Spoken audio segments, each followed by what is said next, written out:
ছেলেরা যদি 4টা বিয়ে করতে পারে তাহলে মেয়েদেরও 4টা কেন, মেয়েরা আরো বেশি করবে, কারণ মেয়েদের এনার্জি অলওয়েজ বেশি। কি আরে বলুন কি মেয়েদের এনার্জি অলওয়েজ বেশি। হ্যালো গাইস, কেমন আছেন আপনারা সবাই? আশা করছি সবাই খুব ভালো আছেন। Welcome to my new video Naresh সীমান্ত 2.0। আজকে আমি এমন এক ব্যক্তিকে নিয়ে কথা বলতে চলেছি যে কিনা বাংলাদেশের সানি লিওন, রিমু আপাকে নিয়ে। তো চলুন বেশি কথা না বলে ভিডিও মেন টপিকে চলে যাওয়া যাক। और शुरू करते हैं बिना किसी बकचोदी के।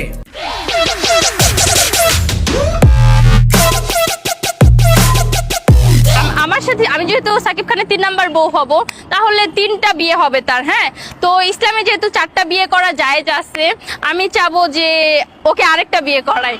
গাইস, অনেকে ভাবে শাকিব খানের 3 নম্বর স্ত্রী বা 3 নম্বর স্ত্রী হবে বেশ ভালো কথা, কিন্তু আবার বলে শাকিব খান আরেকটা বিয়ে করাবে। গাইস, কয়দিন আগে অপু বিশ্বাস আর বুগলির ভিতরে যে মারামারিটা হয়েছে, ও যদি 3 নম্বর ব্যক্তি হয়ে যায় তাহলে তো দুই পক্ষ থেকে মার খাবে। আর শাকিব খানের তো বইয়ের অভাব পড়ছে যে শাকিব খান তরে বিয়ে করতে যাবে, প্রয়োজন হলে এই মেয়েরে বিয়ে করবে, তবু তরে না, কারণ তোর উপর দিয়ে ফিটফাট তল দিয়ে সদরঘাট। আমি যদি সিনেমাতে নেমে যাই তাহলে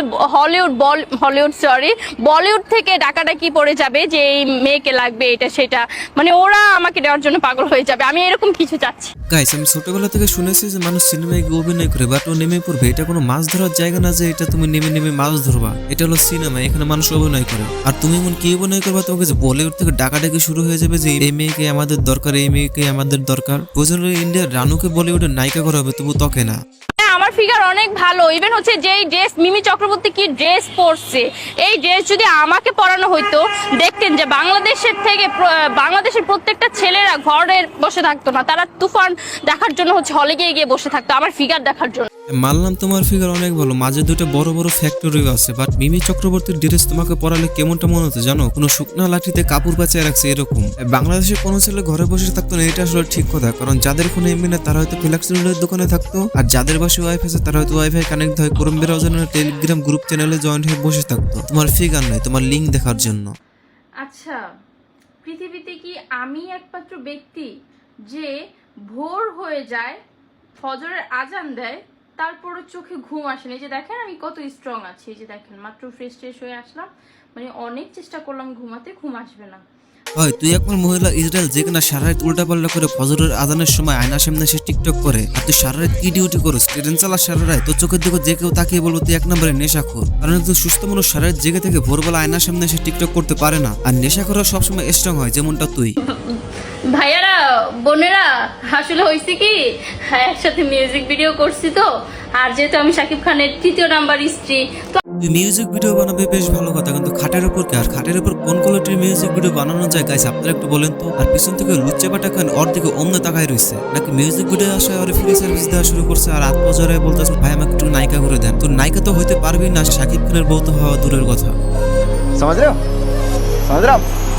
हो ना? হ্যাঁ গাইস, এটাই হলো তাদের মিউজিক ভিডিওর প্রথম স্টেপ। আর আপনারাই বলুন এই স্টেপে কোন ধরনের মিউজিক তৈরি করা যায়, তাও আবার খাটের উপর। আমি গান করবো আর আপনারা দেখবেন না, এটা তো হতেই পারে না। তো আমি একটা গান করে ফেলেছি, বোকা পেয়ে ধোকা দিলা। আমি বলেছিলাম না একটা সময় নায়িকা হয়ে যাব, এই যে ডিরেক্টর দেখতে পাচ্ছেন সে কিন্তু আমাকে নায়িকা বানাই দিছে। গানটির নাম হচ্ছে বোকা পেয়ে ধোকা দিলা। আমার গানের সাথে তোমার সাথে অনেকটা মিল আছে, কারণ তুমি গান রিলিজ করেছো বোকা পেয়ে ধোকা দিয়ে চলে গেলা, বাট তুমি কয়েকদিন পরে বোকা পেয়ে পুটকি মেরে দিয়ে চলে গেলা, আর তোমাকে নায়িকা না তোমাকে ফ্রি সার্ভিস দিতে চলে এসেছে। I love you, Chris Kapoor. हैं? ये क्या हो गया? ये क्या सुन रहा हूँ मैं? I love you, Chris Kapoor. Saiyaara तू तो बदला नहीं है। भाई मारो मुझे, मारो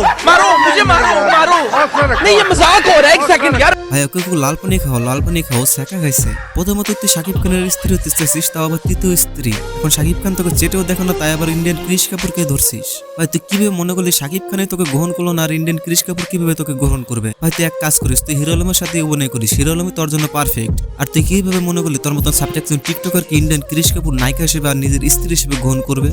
কি একটা অবস্থা, মাথা কিছুই ভাল লাগে না আপু। জানেন আমি আছি এক বিশাল প্যারার ভিতরে। কেন আপু কি হইছে? আজকা বয়ফ্রেন্ড নাই বইলা কেউ প্রিন্সেস ট্রিটমেন্ট দেয় না, তাই ভাবলাম যা হওয়ার হইছে। জীবনে আসি কি খেতার বালিশ, আজকা তুরা বিউটি লাঞ্চ থেকে প্রিন্সেস ট্রিটমেন্ট নিব। তুই একটা কথা ঠিক কইছিস যে তোর বয়ফ্রেন্ড নাই দেখে খুব প্রিন্সেস ট্রিটমেন্ট দেয় না, কিন্তু তুই কি এটা জানিস তোর বয়ফ্রেন্ড থাকলে তোর অন্য কিছু ট্রিটমেন্ট দিত, সেটা হলো টপ ট্রিটমেন্ট, যেটার ফলে তোর ভলিবল এবং তোর শরীরের গঠন আরো সুন্দর হইতো। আর তুই তোর পরনের স্কার্ট কোনো বুকের উপর বাইদে রাখছিস, বুকের উপর বাইদাকে নিজের আরো সুন্দর আর আকর্ষণীয় মনে করতেছিস। আমি জানি না আমার ভিডিওটা তোর সামনে যাবে কিনা, বাট তোকে একটা কথা বলি, একটা মেয়ের সব থেকে ইম্পর্টেন্ট হলো তার ইজ্জত, তার সম্মান। আর যে মেয়ের ইজ্জত বা সম্মান নেই সেই মেয়ের কোনো দাম নেই, সে হোক কালো বা কিংবা ফর্সা। আর টিকটক ওদের মতন যে মেয়েগুলো আছে ওদের যদি বলা যায় তোদের আমি সোশ্যাল মিডিয়া ভাইরাল করে দেবো, কিন্তু তার বিনিময়ে তোকে আমার এক রাত দিতে হবে, ভাই ওরা সেই কথাতে রাজি হয়ে যায়। বাট যে সময় ভিডিওগুলো ভাইরাল করে দেয় তখন আবার ক্যামেরার সামনে এসে কান্নাকাটি করে যে আমি এগুলো করিনি, এগুলো সব এআই দিয়ে তৈরি, হ্যান ত্যান, মানে অন্যরকম একটা অবস্থা। রিলেশন করে ফিজিক্যাল টাচ করলে সেটা ভালোবাসা, আর এমনি টাচ লাগলে সেটা দর্শন। যখন ওদের সাথে ফিজিক্যাল কিছু করিস তখন তোর মাথায় কাজ করে না যে এইগুলো যদি কোনো মতো লিক হয়ে যায় তাহলে আমার কি অবস্থা হবে। এখন তোরাই ডিসাইড কর তোদেরকে সোশ্যাল মিডিয়া ভাইরাল হওয়াটা বেশি জরুরি নাকি তোদের ইজ্জত সম্মান রক্ষা করা বেশি জরুরি। হ্যাঁ, আমি তো অবশ্যই বাংলাদেশের সানি লিওন, কারণ হচ্ছে ও ইন্ডিয়া যে দেশটা সেখানে হচ্ছে সানি লিওন কাঁপাচ্ছে, কারণ সব নায়িকা থেকে সুন্দর, সব নায়িকা থেকে দেখতে আকর্ষণীয়। তো অবশ্যই আমিও ওইরকমই হব, আমি চাবো যে বাংলাদেশে আমি হিট নায়িকা হব। আমি গাইস আগে ভাবতাম হয়তো পুরো ওয়ার্ল্ডে সানি লিওন একজন আছে, এখন দেখি না, নতুন করে বাংলাদেশে আবার নতুন একজন সানি লিওন পয়দা হয়েছে। আর ওকে সানি লিওন কেন এবার বলবে না, কারণ পরনে স্কার্ট যদি বুকে লিয়া ফ্যাক্টরি দুইটা লারা চেরা দিয়ে সেক্সুয়াল অঙ্গভঙ্গি করে সোশ্যাল মিডিয়ায় এসে ভিডিও করে, তাহলে তাকে সানি লিওন বলবে না, তাহলে কি বলবে? না গাইস, আপনি একটা কথা ভাবেন যে রাস্তার একটা পাগল, সে তার ইজ্জত সম্মান রক্ষার কোনো জামা কাপড় পরে ঘোরাঘুরি করে, বাট অন্যায় কোনো কিছু আইসে আবার বাংলাদেশের নায়িকা হইতে। এখানে একটু মজার বিষয় হলো আমাদের বাংলাদেশে কিছু সিগমা কোয়ালিটির পোলাপানোরে কমেন্ট বক্সে এমন ধোয়াটা ধুইছে, লাস্টে একটা টক শোতে এসে দেখেন কি বলে। আমাকে কেউ কমেন্টে আর বাংলার সানি লিওন বলবেন না, এটা আমি ভুলে একবার বলে ফেলেছিলাম। আপনারা কেউ আর এটা বলবেন না, এটা থেকে আমি বের হতে চাচ্ছি। প্রথমে জানতাম না সানি লিওন কে, এখন আস্তে আস্তে বুঝতে পেরেছি যে সানি লিওন কে।